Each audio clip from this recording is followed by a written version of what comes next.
So, with the recent live stream, we've gotten a lot of fascinating details about what we have in store for the future of Lahairoi. You guys seem to enjoy the previous cinematic reaction, so today I've decided to go through the live stream in detail, sort of clipping specific parts so that you guys of course don't have to sit through an hour of video. You might notice as well, I'm experimenting with a little bit of an avatar, which I'll be continuing to work on, but besides that, let's not beat around the bush and let's get started. So first off, we're just gonna go to 1158. Yeah. Hello，漂泊者们晚上好啊！我是策划西瓜，欢迎大家收看明朝3.1版本前瞻通讯。大家好，好久不见，我是策划阿凯。这一次我们和大家见面的地方啊，有些特别，请看四周，我们现在正站在罗伊冰原之上。So, of course, the first big reveal is that the map expansion is within the Royal Frostlands. I did originally estimate that we go through the underground area of Lahairoi before going to the Frostlands for the final battle, but it seems that we'll be taking the opposite route, and the underground area, where the Frenodian Virunga is buried, will be the location for the final battle instead. I do need to revise my theory on the structure of Lahairoi, but I'll let the video play before we talk more about it. 而身后这座如山般沉默的巍峨身影，正是沉眠于此的碎者。一望无际的雪域冰层，扑面而来的寒意，以及这令人屏息的威严积冰，虽然只是惊鸿一瞥，但压迫感却已经十分清晰地感知到了。I think we talked about this several times, so it is pretty common knowledge now that the Exostrider is slumbering in the Royal Frostlands after its battle with the Frenodian Virunga and after also taking out its core, the reactor drive, to be Lahairoi's power source. One thing I want to point out though, however, and I didn't expect this, is the size of the geography of the Frostlands. We already saw this kind of wave formation within Amorph's Cinematic Salvation, but one thing we're going to see further in the video is that it seems that the Frostlands is literally just encasing everything in ice and snow.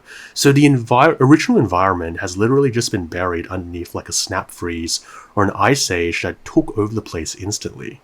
These wave formations may be mountains or even waves, and it's very interesting to think about. Let's go on to 1310. Next. 所以，阿凯遇在了这份来之不易的剑，残星会仍在暗处活动，坠落的炉心也等待着深空联合的解析，更不用说引导我们追寻至此的频率流失之谜，也到了一个需要深入调查的时候。说到这里。So yeah, another thing is that it's interesting, of course, that the source of your frequency loss is the Frenodian LF1 or Virunga.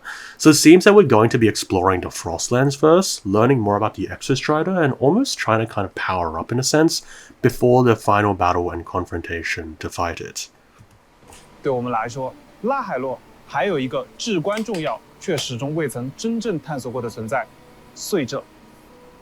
是的，无论是罗伊文化中的历史记载和古老隐喻，还是深空联合的科研解读。这些从不同角度获得的信息，都指向同一个结论：我们需要真正的走进碎者。So this is really good to see. I've been saying for ages in nearly all of my theory videos that one of the really interesting things about Lahairoi is that there is a dichotomy of perspective. There is the Space Trek Collective's scientific approach to looking at things, of course, scientifically, but there is also that Royan viewpoint, which is heavily informed by Norse mythology and structuralist frames of understanding, such as, for example, Ragnarok, right? The different levels of the world that surround the world tree Yggdrasil, and even the Norse pantheon, with figures such as Balder, Virunga, who is Loki, and even people like Odin. If you really want to understand Lahairoi, you have to take both of these perspectives, and it's something that NPCs even mention. For example, you have Stefan and Fjordheim, who basically argue about how the Space Trek Collective don't take their culture and myths seriously. So it's good that we basically have direct confirmation here that Kuro is actively aware of this dual understanding, this kind of dual approach. Let's go on to 1410, 20, who's next? 哎，正巧，最近 Of 漂 course, 泊 it's 者 Amif, 在选 right? 修课 Gotta 上 talk about 又一次遇 Amif. 见了他。但令人困惑的是，除了漂泊者，其他同学似乎都无法察觉到他的存在。说起来呀，之前也有不少漂泊者注意到他身上的一些特别之处，比如他发尾流淌着数据般的光晕，没有影子，好像从来不和周围的人互动。Yep. 他是幽灵。 Possibly. 根据学院记录，艾米斯确实早在10多年前的一场碎着模拟驾驶课。 Okay, this is really interesting. So this lines up really nicely with the previous cinematic Salvation that we just covered, where Amif basically merged and reached full synchronization with the Exostrider during a class. What I want to point out here, though, is that it is said that Academy records do note her down, so it may mean that she may have been slightly affected, for example, by the Void Storm or some other similar thing that erases people from memory, and that people basically don't remember her existence well, but she is still noted down. So it's just like how, for example, Yuno was wiped away by the chaos, and all that really remained of her existence was a record in a Tetragon temple. So it may be, for example, that Amif is very similar. She's recorded in the Academy archives, but other than that, we don't really know much about her. We've talked about how already in previous videos that there's a possibility that the void in Norse and Greek mythology, which comes from a very similar conception to Greek chaos, which is actually the prime inspiration behind the Chaos and Septimon story, may also come up again with Virunga, which is, after all, the Frenodian of the Void. So, 56, let's go here. 是绝非偶然啊！没错，顺着这条线索，当漂泊者前往碎着模拟驾驶舱寻找他时，不仅遭遇了机兵的袭击，更发现机兵身上。 Okay, guys. New mech spotted. This guy is gonna be very important later, but we will talk about him later in the video. So I want you to hold your horses for now. Okay, let's skip ahead to 1601. It's the next point.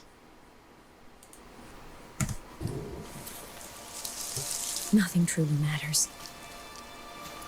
Not even saving the world. But you have to believe what you're doing has a meaning.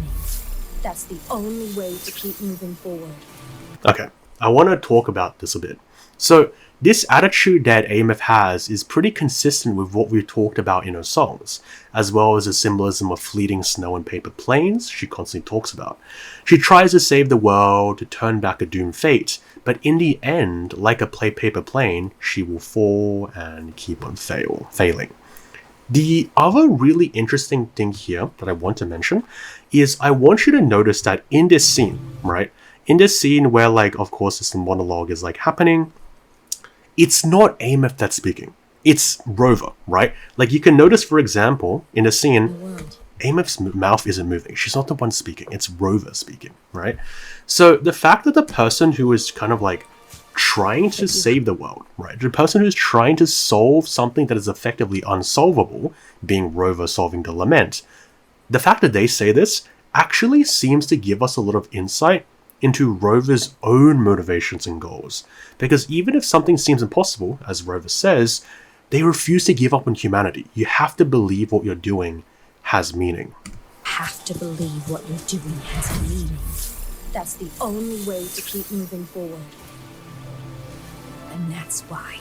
And as I said previously, the motif of the snowflake in Rover's hand is really interesting because when you think about snow, right? Snow is something that is fleeting. It's beautiful for a moment, but it's bound inevitably to melt. So let's go on to 1630. Actually, we'll just like skip forward a bit. So, if anyone's an expert in reading Doctor's handwriting, by the way, I'm pretty keen to figuring out what the running writing at the bottom of this actually means. But other than that, it's a really interesting patch name. It seems simple, but as I said, snow is something which is incredibly symbolic. I wrote a little bit about this on my Twitter, and one thing that came to mind instantly when I first saw this was James Joyce's symbolism of snow within his book Doubleters, where it essentially connotes death. in that snow is something that blankets everything and anything. It's an equalizer, right? And like human mortality, it is something that will eventually fade away and melt. I mean, like, come on. When it comes to Kuro, like, they've already referenced near the peak of modernist literature with T.S. Eliot and Frollover's story, okay? So I'm sure you can put James Joyce somewhere in 3.1. Like, for example, even the last line of the book or something is such a good quote, and everything about this, like James Joyce's kind of like symbolism of snow and the dead and stuff like that, seems to match so well with the theme of the Roy and Frostlands in Amos's character, where snow seems to convey stillness and death. Just a bit of a thought, okay?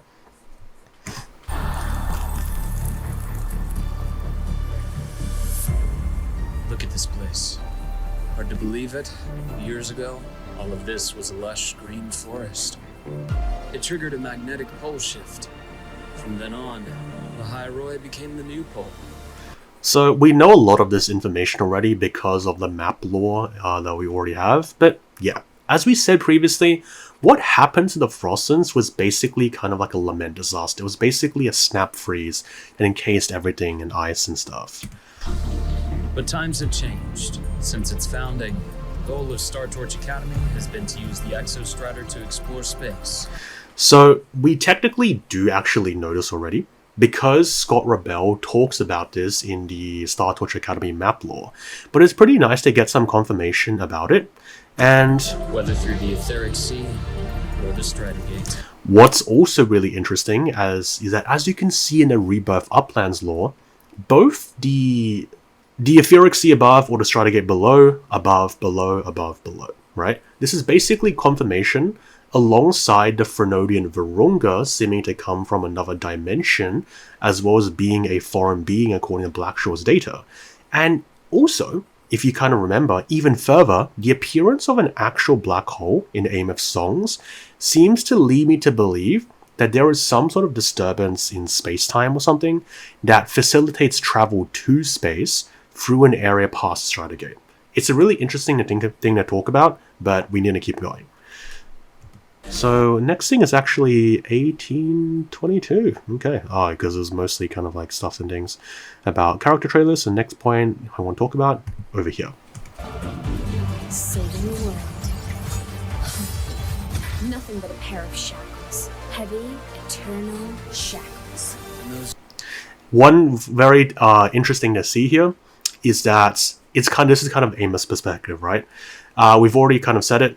I think she's sort of like quite jaded now because of what's happened to her, and considering that there is a very heavy implication that she knows that defeating the Frenodian Lament completely is hopeless, I think she kind of knows that like she's basically kind of a piece of flex tape rather than like a superhero or something, right?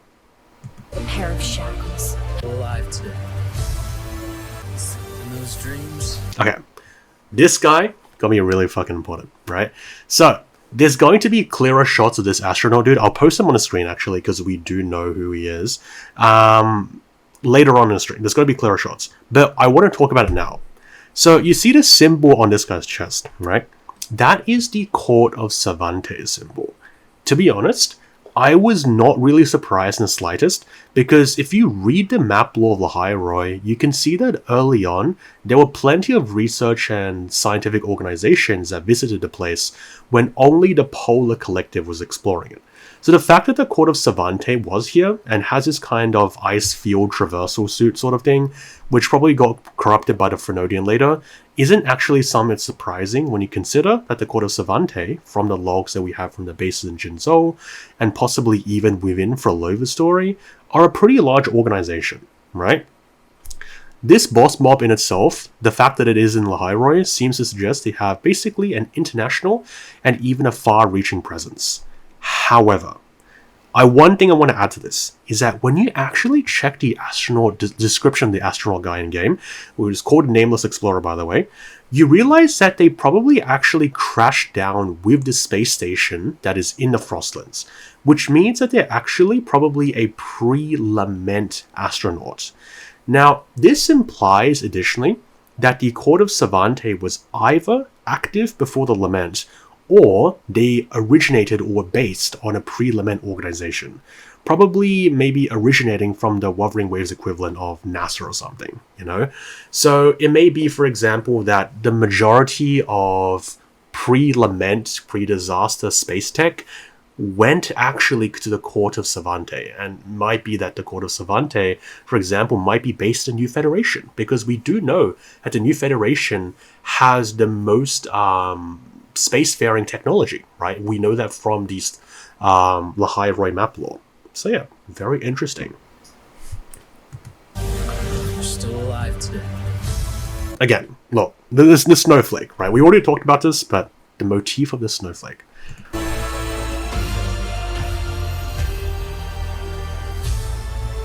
Really damn important. So let's skip on to 1922, because that's my next point to talk about. Alright. 行，没错，在此过程中，他也向我们说出了真相。当年为了救人，他以超频状态共鸣碎者，那场变故远远超出了他所能承受的阈值，致使他失去了躯体，变成了电子幽灵。而这次 Okay, so the interesting thing here is that we basically get confirmation that the reason why AMF is semi-ethereal is that she overclocked and basically lost a lot of her frequency and basically merged with the Exostrider and its memories. We discussed in our analysis of the cinematic Salvation that this probably allows AMF to go to the past and call upon a manifestation of the Exostrider at the peak of its power, right? Which, spoiler alert, we're going to see is basically confirmed later, but let's keep watching for now. So next point is 2014, so around here. 最繁忙的极地科考站，冰雪中重现生机。Oh, yeah, over here. So if you guys are wondering, by the way, the word uphuff basically just is a Norse word that roughly means the beginning or the origin. So this greenhouse that nurtures life, like tries to cultivate plants and stuff, in the middle of the barren wasteland of the snow, is basically a nursery of life and beginning. I won't be surprised if we see some allusions, for example, here to the Garden of Eden, but we'll have to see. 温室园林再生舱，以及极寒中依然瑰丽的剑湖。And this, oh my god, this is such a big reference. If you guys didn't know, Ginnungamir is a reference to the Norse Ginnungagap, which is something I talked about extensively and guessed will be showing up in my Lahai-Roi theory videos. To summarize, Ginnungagap is the Norse equivalent of the Greek chaos, which all existence emerges from at the beginning of time. The caveat with the Norse version is that Ginnungagap also collapses existence back into chaos after the end of the world, being Ragnarok. We theorize that the Frenodian of the Void, Virunga, is basically trying to do this. It's erasing existence after all. The other interesting thing here is that Ginnungagap as a void also directly neighbors a world in Norse mythology called Niflheim, which is basically the world of ice, right, in Norse mythology. We can basically take at this point that the Royan Frostons you can see here are an analog of, or at least inspired by Niflheim. Even more so because Ginnungamir here is what they describe as a giant lake. In Niflheim, there's a giant spring called the Vigelmir, which is the primordial spring, basically, that feeds all the rivers of the world. So I think that Ginnungamir basically takes inspiration from this, and even though I originally actually guessed that Niflheim's analog would be the bottom of Lahai-Roi, I now think it's kind of shifted so that Niflheim is above, while the analog for Asgard, which is the land of the gods, is actually below Lahai-Roi at the bottom, where the Frenodian Virunga is, and where probably the final battle would take place. So we have to actually skip ahead quite a bit from now. So 2538. Yeah, so basically a lot of like AMF's like idols. We won't talk about that too much. 2538. 善意，从他写着拯救世界的目标就能看出来，或许正是这份在明世阴影下依然选择发光的赤诚之心，让他成为了遂者选择的人。So, One of the interesting things here to note is that even though a lot of lore has suggested that the Exostrider lacks cognition on the same level as other Sentinels, it specifically still chose Amith, so it not only has some sort of consciousness, which is further evidenced by the soul skin being made from its neural pathways, but also that Amith may have something more special beneath the surface that makes her such a special candidate. So skipping to 2737. This is 同时获 Lugia. 取共鸣率。释放共鸣解放时，艾米斯会化作星辉浮向空中，以碎着冰霜的形态从天而降，对敌人造成伤害。当同步率和共鸣率都充盈时 So really interesting here, of course, is that like she's actually functions on building up synchronization rate, which we know before is how much she merges with the Exostrider. 艾米斯的共鸣解放会得到强化，它将与碎者冰霜共同呼唤出巨大的碎者虚影。So this is the really interesting thing here, right? When she actually pops her Ultima ult, she's summoning a massive Exostrider Phantom. So we went through extensively in the previous video that it's very likely that upon merging with the Exostrider, she can summon a manifestation of it to fight for her that originates from the past, right? When it was at its peak, when it was like the Exostrider was the most powerful and hadn't been injured fighting the Frenodian Virunga. This makes sense as well when we consider that the size of the Exostrider in some of the scenes of the cinematic Salvation just don't match up to the size of the physical Exostrider. So it's good to see that we now have confirmation that Amith is capable of this, right? Of summoning manifestations of the Exostrider that aren't actually physical in nature. Very interesting. Let's go to 2949. Next point I jotted down. Okay.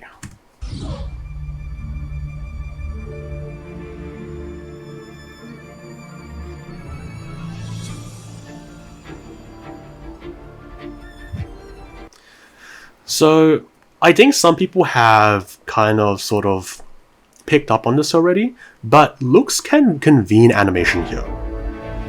It really mirrors this imagery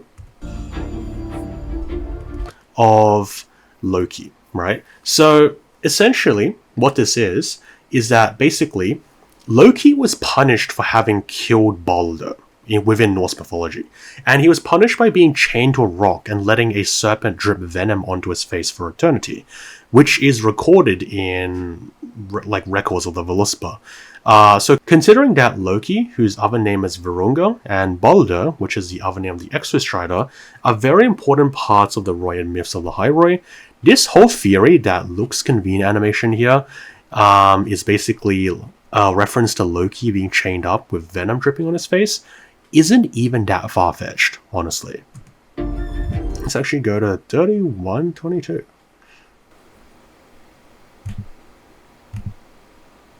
开朗，确实有这种感觉。在他从容沉稳的医者形象下，似乎还承担着。So, if you guys were wondering, that poster says "Wanted" in Huanglong's script, by the way. So, combining this with basically what we talked about with Loki just then, Luke probably definitely has some shady shit he did in the past. That's basically it. So, 31, 39, we'll skip ahead a bit. 的金色脉络，这应该是他共鸣能力的表现吧？没错，路赫斯的掌心有一道永不愈合的伤口，从中流出的血液会沿着手臂蔓延。血液是这样与众不同的颜色吗？这其实是一种被用于治疗罕见病的特殊药物，它的正式学名为日髓。So, if you guys were wondering, this I-cord thing, by the way, is a Greek term that comes from the works of Homer, so the guy who published stuff like the Iliad and the Odyssey.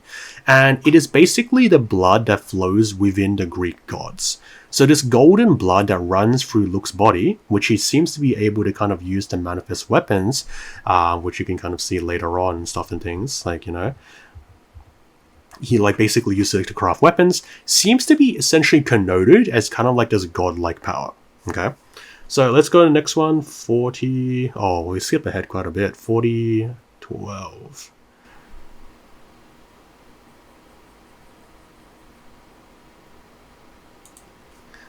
情报与物资汇集的中枢。没错，而随着探索的深入，我们还会意外造访坠落于冰原的空间站，在这里发现一些隐秘的研究成果。Bro, I can already see how much lore value that a place like this is gonna have in terms to like the origin of the lament and like the wider scope of Wuthering Waves. So you can bet my ass that I am going to be beelining here when the patch hits because I want to get all the lore of this place. 也在跋涉后发现冰原中隐藏的不动湖剑湖，希望那 Okay, so we already talked about Ginnungagap and the primordial spring of Vegelmir in Niflheim that matches to Ginnungamir, right? Do you know what Vegelmir actually looks like? I'll just put it on the screen here. Like, bruh. Hello? Do you kind of believe me? Do you kind of see the vision of how these two things are connected now? You know? Right. Alright, let's skip to 4524. Next point.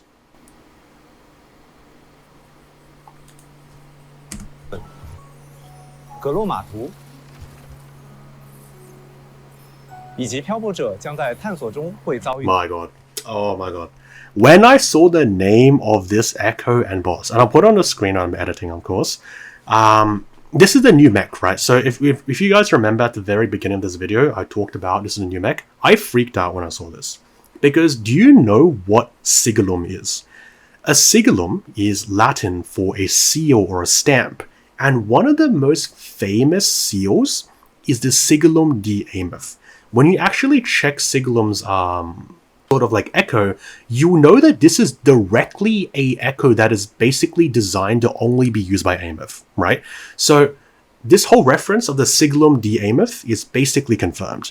If you want to know the meaning of the name Ameth, by the way, you can watch my video where I basically explained that Ameth comes from the word Emeth, which essentially is a kind of, as a TLDR, a divine truth connected to God. The Sigillum de Ameth was essentially this kind of myth of a giant seal that a magician could create, which was inscribed with all the names of God and his angels, and it gave that said magician the power to possess the spirit of God. And if you think about it, what does Ameth do? What does she do when she builds up synchronization rate and pops her ultimate? She literally possesses the spirit of God. This just makes so much more sense now. You kind of see the vision? See the vision? Yeah. 的强敌辛吉勒姆，无名探索者。装甲厚重、攻势凌厉的辛吉勒 So Sigillum, of course, is the mech, as we talked about. 姆，以及已被虚掷浸染而失控。 So this was a nameless explorer that we talked about with the Court of Savante logo. We already talked about this. Icon is the Court of Savante. But one thing I kind of like want to also talk about is that 无名探索者 don't these animations and attacks seem kind of like inspired by the Big Daddy from BioShock? Like I'm not tripping, right? Like spikes and stuff like that slamming on the ground. It looks like the Big Daddy from BioShock, even the helmet as well. Kind of crazy. So yeah. 与此同时，我们也将 Actually, and with that, there's not much else in kind of like the rest of the video. If there was, it's mostly just kind of events, and I did talk about a lot of that stuff and things already, so I won't focus too much on it. But if you did enjoy kind of like my live stream breakdown of like the important parts, I try to keep it short, of course, so that you guys don't have to watch so much footage. But as always, this is basically the end of the video. If you did like this, make sure to let me know in the comments. If you have some suggestions or feedback, let me know as well. And with that, if you really want to support me, feel free to subscribe, like the video, even become a channel member, of course. But besides that, I hope you guys have a great rest of the day, and I'll be seeing you guys in 3.1.